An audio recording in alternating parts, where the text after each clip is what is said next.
hit you with the good ones. He's rude. No, it's not.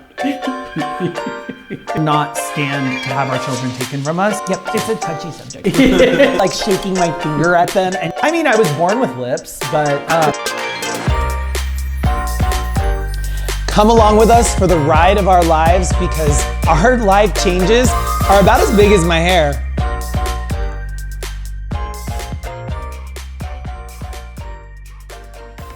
Welcome back, everybody. For those of you who don't know us, I'm Eric and this is my husband, Tony, and this is our YouTube channel. We're gonna be doing a little bit of a Q&A today to get to know us a little bit better. We opened up on Instagram and TikTok a little comment forum to leave us all the questions that you guys have been wanting to know in regards to our baby journey, our house, our relationship, why I like him, why he likes me.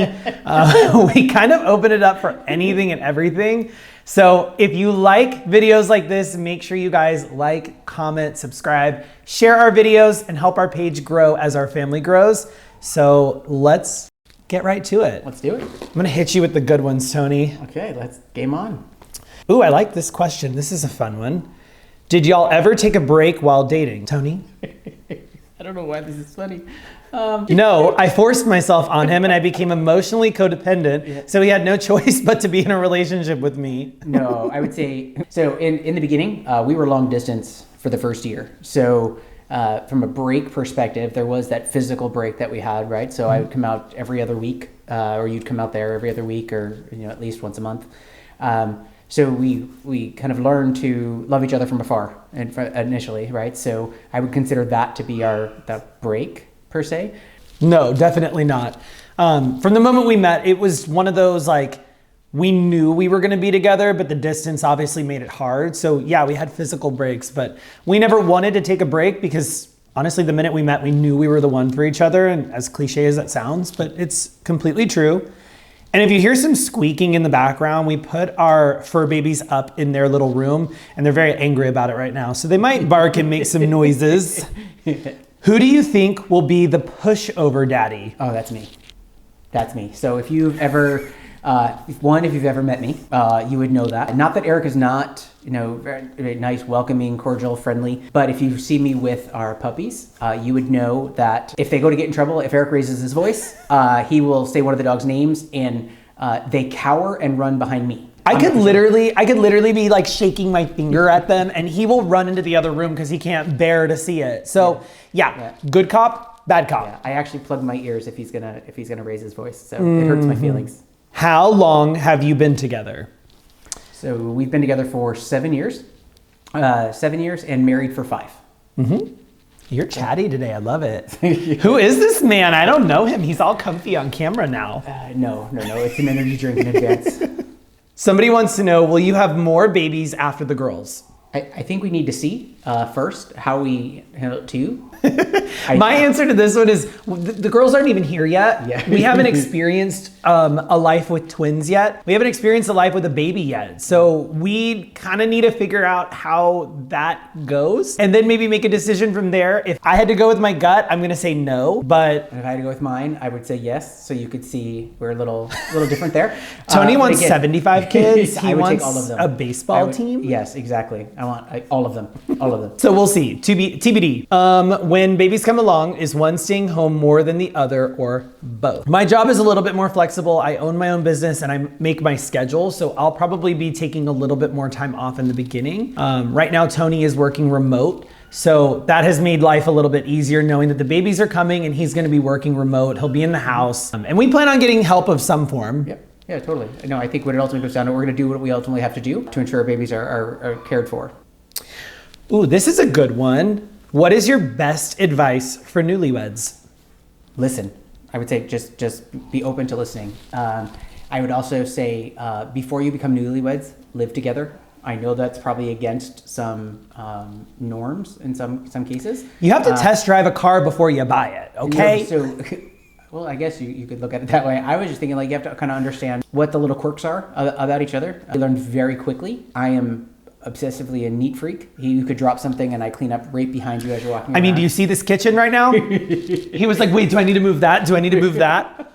Yes, that's me. So we kind of learned that, but I think when it ultimately comes down to it, you have to trust each other. Listen and trust. And you have to compromise. I think that's my biggest thing is like, I can be a selfish person at times, and you have to think of the other person, and you have to compromise sometimes. You don't always get your way 24/7. But sorry, I needed to stop. I was agreeing with you, but then realized as I was shaking my head yes, when you said you were a selfish person, I wanted to stop because that probably would not. He's look right. rude. No, it's not. You're fired. You're not allowed to be in this video. Please leave. It's my video now. What is the toughest part of marriage for you and T? What would you say? I think just always taking time to make sure you're always dating. I think that's the biggest thing, right? So it's taking that, making sure you take time out to go to dinner, just taking time away. You don't always need to be focused on thinking about work, or obviously we are super excited about the family planning journey, but we really just need to take the time too to talk to, like, how did your day go? Like, really, what's going on? What are you thinking? Like, I think that's a big piece. Just be like each other's forever date. I think that's kind of how to look at it. Yeah, I like that. I think the toughest part of our marriage, just in our marriage, was my drinking. It put a pretty big wedge between us. And so that was a big point of contention for us when I was drinking. And so I was lucky enough to have somebody to love me and support me through that and help me through my sobriety, which, I mean, technically I keep saying I celebrated, but we celebrated 3 years of sobriety on October 21st. So really proud of us for that. I quit and Tony quit with me. And so honestly, that really did challenge our marriage and was the toughest part of it, I think. Yeah, I would say there were some moments. Are y'all nervous about the twins? My wife and I are ready to have kids next year. Eek. So I would say I'm incredibly excited. I keep saying mildly terrified, but I think it's more than mildly, more excited than terrified. But I think my experience with kids thus far is I love all children, right? You'll find me at all the parties on the floor playing with the kids or the dogs. Much better with kids than I'm with adult conversation. Honestly, he doesn't like adult humans. So if there's an excuse to talk to dogs or play with babies on the floor, he's there. Yeah, so I think my biggest thing is for me, babies are so fragile. And I know I'm being told that they're not, but that's my biggest thing is just, I don't want to hurt them. I think that's my biggest fear.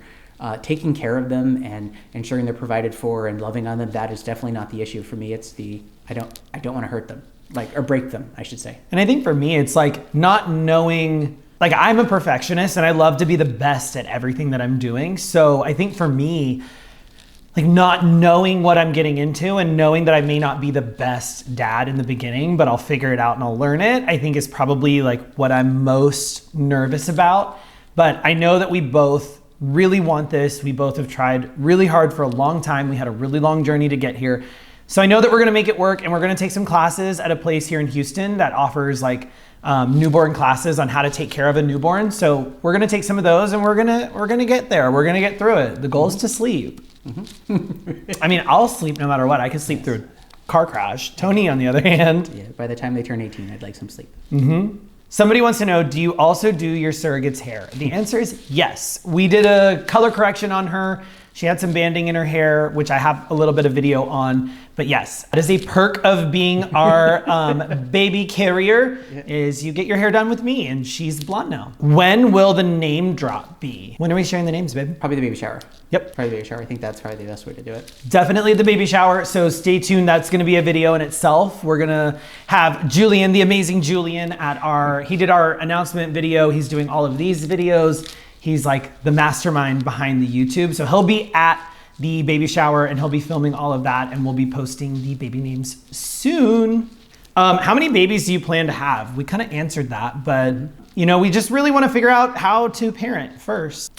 What is each of your pet peeves about the other person? Tony, you go first. He is incredibly indecisive. Anytime there's a question about food, he makes me choose, but I have to guess where he really wants to go, if that makes sense. I mean, I typically know what I want, but I want him to guess it. Yeah. I would say my biggest pet peeve about Tony is that Tony is such a task-oriented human that I can't go 5 minutes without him being like, did you pay that bill? Did you call that person? Did you do this? Here, send it to me. I'll do it for you. And I would say that's what drives me the most crazy about Tony, because sometimes I just don't want to think about responsibilities, and he makes me. Action-oriented inefficiency. See, are your twins identical?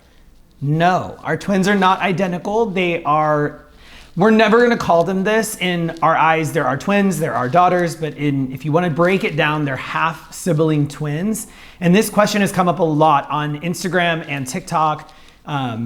wanting to know like kind of what the DNA is of our babies. So our babies have the same egg donor, which is what makes them have siblings, but one of the twins is genetically mine and one of the twins is genetically Tony's, but they are both our daughters, and DNA is not going to change how we love them. It's just what makes them up. We don't want to know. We feel like there will be some physical markers that will kind of identify whose is whose, but we don't want to know, and we don't want to play the guessing game. They're our daughters. We love them no matter what. Exactly. Did you guys choose how many babies and the gender, or was that up to God? We did choose to do a double embryo transfer, so that's transferring 2 embryos at the same time. And we actually did choose the gender, and we have a pretty good reason as to why. I'll let Tony kind of take it over because it's a very like sentimental thing for Tony. Sure thing. So my mom unexpectedly passed away in January of 2019.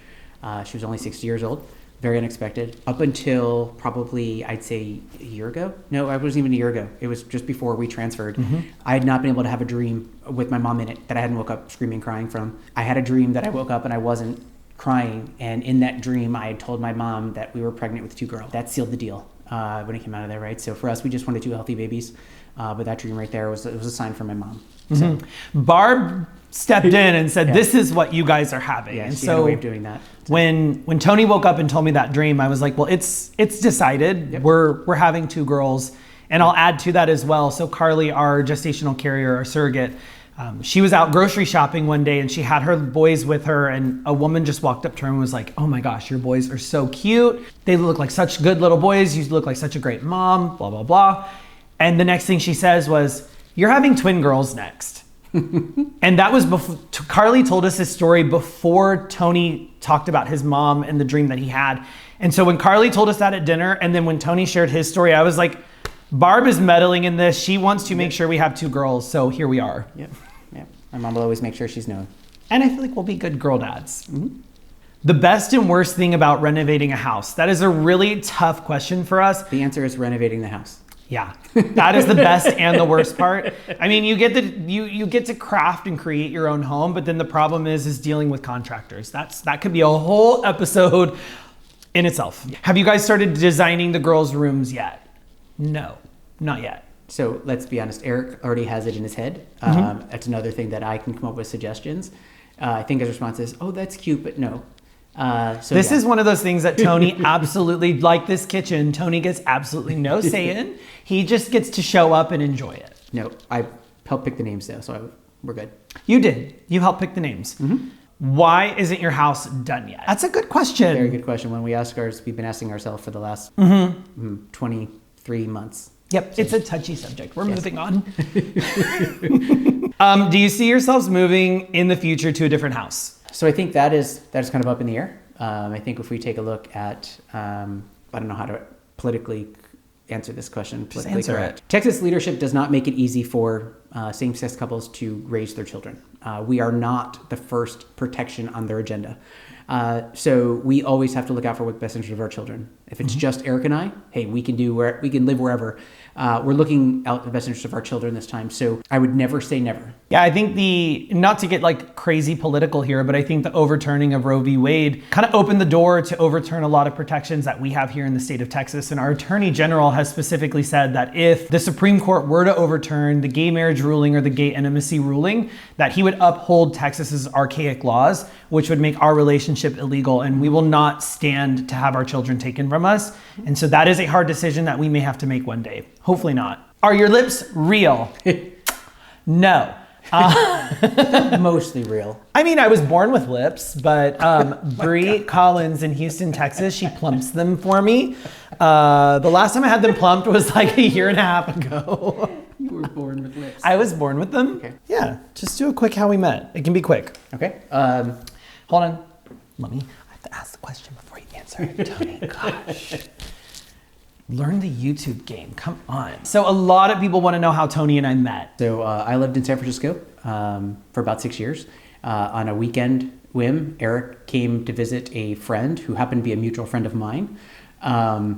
We kind of hit it off. I should say I was speechless or repeated the same question over and over again. He was really awkward, but it was fine. And it seemed to work. As you can always probably tell on camera, I'm super awkward, even more in person. But we hit it off, exchanged numbers after Eric left. chatted continuously. And then I came to Houston 2 or 3 weeks after he visited San Francisco. Took him on our first date, and the rest is history. Like we were long distance for about a year, and then I moved to Houston. I knew it was a win when he was like, hey, what are you doing this weekend? And I was like, well, I'm working per usual. And he was like, I booked a flight to Houston and I want to take you out on a date. I mean, I couldn't get somebody here to take me anywhere nicer than like a taco stand. So when he said that, I was like, done, Mary, let's do it. Yeah. Well, I hope you guys enjoyed getting to know us a little bit more. I think we shared some really fun facts and even some really sweet, sentimental things that we've actually never talked about on social media before. So if you guys like videos like this, I know I said it in the beginning, but make sure you like, comment, subscribe, and share. And make sure to drop in that comment section anything you want to know about us for future videos. I know that some people asked about our surrogacy journey. We're going to go into like really good detail on that surrogacy journey. So hopefully you guys enjoyed this video, and we'll see you next time. On it. Or do the, what is it? The death drop? I'll do a death drop. Drop.